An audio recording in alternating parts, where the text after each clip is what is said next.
இந்தியாக்குள்ளே இருந்துட்டு ஒரு வெளிநாடு போன அனுபவம் உங்களுக்கு வேணுமா? என்னதான் பிரிட்டிஷ் கவர்மெண்ட் இந்தியாவுக்கு 15th ஆகஸ்ட் 1947ல் சுதந்திரம் கொடுத்திருந்தாலும் இந்தியாவில் சில பகுதிகள் ஃப்ரெஞ்சு கண்ட்ரோலில் இருந்தது. அந்த ஃப்ரெஞ்சு கண்ட்ரோலில் இருந்த பகுதிகளுக்கு சுதந்திரம் கிடைத்த நாள் 16th ஆகஸ்ட் 1962. என்னதான் தமிழ்நாட்டுக்குள்ளேயே இருந்தாலும் இது தமிழ்நாடு கிடையாது, தனி மாநிலம். இந்த மாநிலத்தினுடைய மற்ற 3 மாவட்டங்கள் தென்னிந்தியாவின் 3 மாநிலங்களுக்கு இடையில் அமைஞ்சுள்ளதுங்க. அப்படிப்பட்ட இடம் எந்த இடம்னு கேட்டிங்கன்னா, welcome to Pondicherry, the French colony. இந்த வீடியோவில் பாண்டிச்சேரியை தான் நம்ம சுற்றி பார்க்க போகிறோம். ஸோ வாங்க வீடியோக்குள்ளே போகலாம். ஃபைனலா ஸ்பெஷலா ரியாலிங் பாண்டிச்சேரி. ஸோ பாண்டிச்சேரி வந்தாச்சுங்க. பாண்டிச்சேரியில் நான் இப்போ இருந்த இடம் பின்னாடி பேக்ராப் பார்த்தாலே எனக்கு தெரியும். கற்கள் எல்லாம் அதிகமாக சுத்தப்பட்டிருக்கு.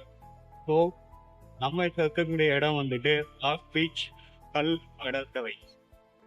ஸோ நீங்கள் பாண்டிச்சேரி வந்தால் சுற்றி பார்க்கறதுக்கு என்னென்ன ஆப்ஷன் இருக்கு அப்படின்னு கேட்டிங்கன்னா, முன்னாடி ஹாப் ஆன் ஹாப் ஆஃப் அப்படின்னு சொல்லிட்டு ஒரு சுற்றுலா பஸ் இருந்துச்சு. இப்போ நான் வந்திருக்க மாதம் பார்த்தீங்கன்னா அப்படி இருக்காது. பட் அந்த பஸ் ஆல்ரெடி ஸ்டாப் பண்ணிட்டாங்க. ஸோ நீங்கள் ஓன் டிரான்ஸ்போர்ட்டில் வந்தீங்கன்னா இப்போ வண்டியே எடுத்துகிட்டு இருக்கீங்க, எங்கே வேணுனாலும் சுற்றலாம். பட் பப்ளிக் டிரான்ஸ்போர்ட்டில் வந்தீங்கன்னா உங்களுக்கு இங்கே பைக் லைசன்ஸ் இருக்கு. நீங்களே ஓனாக பைக் எடுத்துகிட்டு வேலிட் லைசன்ஸ் இருந்தால் மட்டும் பைக் அலோவ் பண்ணுவாங்க. நீங்கள் அதை எடுத்துகிட்டு உங்களுக்கு எந்தெந்த இடம் எல்லாம் போகணும் நீங்கள் ஜாலியாக இங்கே எக்ஸ்ப்ளோர் பண்ணலாம். இங்கே கொடுக்கக்கூடிய ரெண்டல் பைக்கு பார்த்தீங்கன்னா ஒயிட் போர்டு தான். மற்ற நிறைய இடங்கள்ல கொடுக்கக்கூடிய ரெண்டல் பைக் பார்த்தீங்கன்னா பிளாக் போர்டில் இருக்கும். பட் இங்கே ஒயிட் போர்டு தான் உங்களுக்கு கொடுக்குறாங்க. ஸோ வேலிட் லைசன்ஸ் கொடுத்துட்டு வண்டியோட கண்டிஷன் எல்லாம் எப்படி இருக்கு அப்படிங்கிறத பார்த்துட்டு அந்த பைக்கை நீங்கள் ரெட்டை கழிச்சுக்கிட்டு ஜாலியாக இங்கே சுற்றி. ஸோ கொஞ்ச நேரம் இப்போ வாக் பீச்சில் டைம் ஸ்பெண்ட் பண்ணிட்டு அடுத்த இடத்துக்கு போயிட்டு நான் இது பண்ணிடுறேன். பாண்டிச்சேரி வந்தால் முதல்ல முக்கியமாக பார்க்க வேண்டிய இடம் தான் இந்த கல் பீச். இந்த கல் பீச்சில் அப்படி என்ன ஃபேமஸ் அப்படின்னு கேட்டிங்கன்னா, இங்கே கடற்கரை எதுவும் இருக்காதுங்க. கடற்கரை ஃபுல்லாகவே பாறைகளால் நிரம்பி இருக்கும். இது சன்ரைஸ்க்கு ஒரு முக்கியமான ஸ்பாட்டு.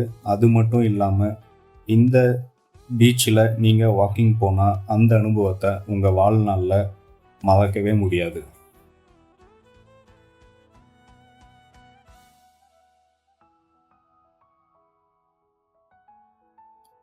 இந்த கல் பீச்சில் நீங்கள் வாக்கிங் போனீங்கன்னா அங்கே ஒரு நபரினுடைய சிலையை பார்க்கலாம். அதுதான் நம்ம தேசத்தந்தை மகாத்மா காந்தி.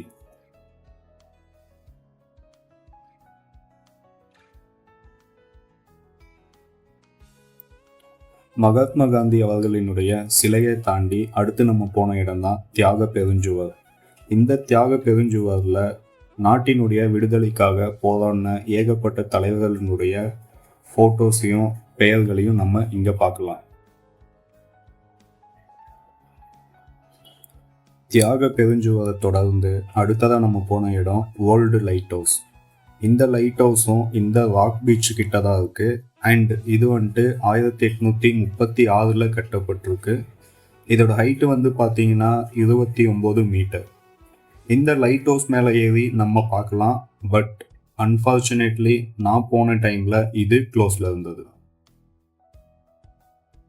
லைட் ஹவுஸை தொடர்ந்து அடுத்ததாக நம்ம போன முக்கியமான இடம்தான் ஃப்ரெஞ்ச் காலனி. ஃப்ரெஞ்சு நம்ம பாண்டிச்சேரி ஆண்டுட்டு இருக்கும் பொழுது அப்போ கட்டப்பட்ட அந்த கட்டிடக்கலையை சேர்ந்த ஏகப்பட்ட கட்டிடங்கள் இங்கே இருக்கும். ஃப்ரெஞ்சை நீங்கள் டைரெக்டாக போய் பார்க்க முடியலனாலும் இங்கே வந்தீங்கன்னா நீங்கள் ஃப்ரெஞ்சுக்கே போன அனுபவம் உங்களுக்கு கிடைக்கும். And photoshoot, videos, Insta reels, shorts எடுக்க ஒரு முக்கியமான இடம் இது.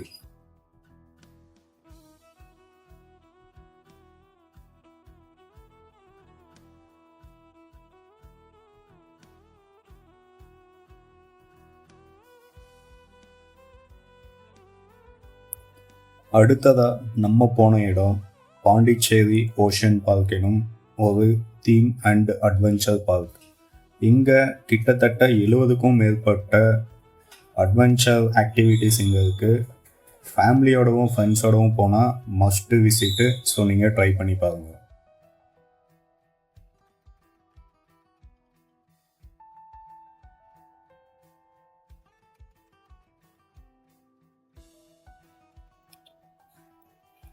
தீம் பார்க்கை தொடர்ந்து அடுத்ததாக நம்ம வந்த இடம் தான் இந்த இடன் பீச்.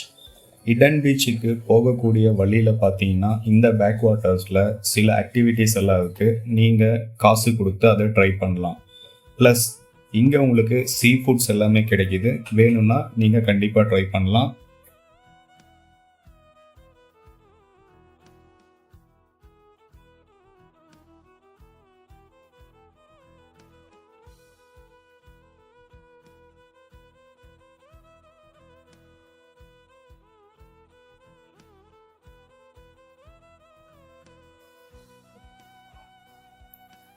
பாண்டிச்சேரியில் டே 1 கடைசியாக நம்ம வந்திருக்க இடம் மேங்க்ரோவ் ஃபாரஸ்ட்.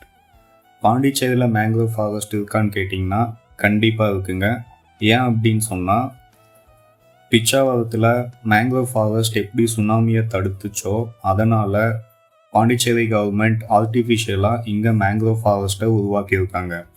இங்கே வந்தீங்கன்னா உங்களுக்கு போட் ரைட், கயாக்கிங் இந்த மாதிரி 4-5 ஆக்டிவிட்டீஸ் இருக்குது. இதில் நான் ட்ரை பண்ணது போட் ரைட். அடுத்து சில காட்சிகள் உங்களுக்காக.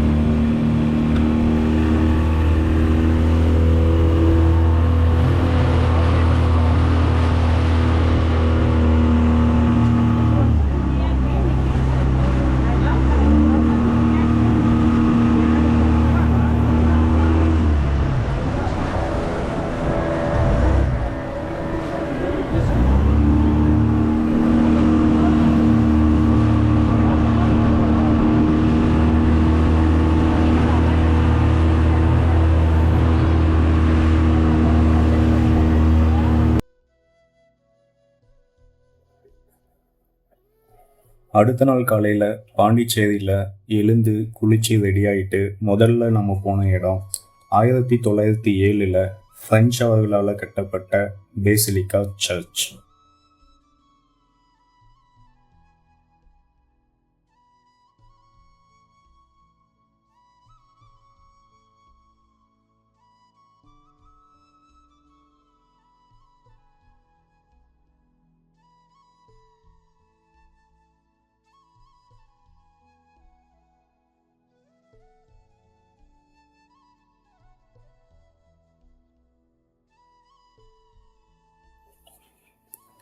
பேசிலிக்கா சர்ச்சை முடிச்சுட்டு அடுத்ததாக பக்கத்தில் புதுசாக கட்டியிருந்த லைட் ஹவுஸ் தான் நம்ம போனோம்.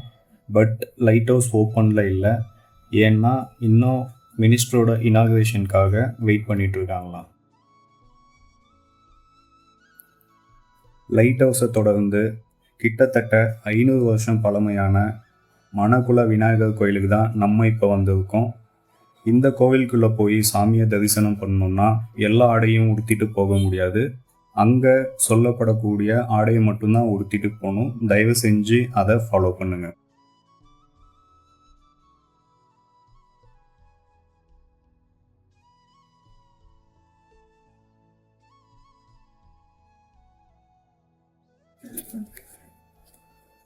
இந்த பாண்டிச்சேரி ட்ரிப்பில் நம்ம கடைசியாக வந்திருக்க இடம் ஃப்ரெஞ்ச் மெமோரியல். ஃப்ரெஞ்சு தான் கடைசியாக பாண்டிச்சேரி ஆண்டுட்டு இருந்தாங்க, உங்களுக்கு தெரியும். அவங்கள நினைவுபடுத்தும் விதமாக இங்கே இந்த மெமோரியல் வைக்கப்பட்டிருக்கு. இதோட 2 days பாண்டிச்சேரி ட்ரிப்பும் முடிவுக்கு வருது. உங்களுக்கு இந்த வீடியோ பிடிச்சிருந்தா லைக் பண்ணுங்கள், ஷேர் பண்ணுங்கள், கமெண்ட் பண்ணுங்கள் அண்ட் சேனலை சப்ஸ்கிரைப் பண்ணுங்கள். இந்த வீடியோ பற்றி ஏதாச்சும் கேள்விகள் இருந்தாலும் கீழே கமெண்ட் பண்ணுங்கள். அடுத்த ஒரு நல்ல வீடியோவில் நான் உங்களை வந்து சந்திக்கிறேன். நன்றி, வணக்கம்.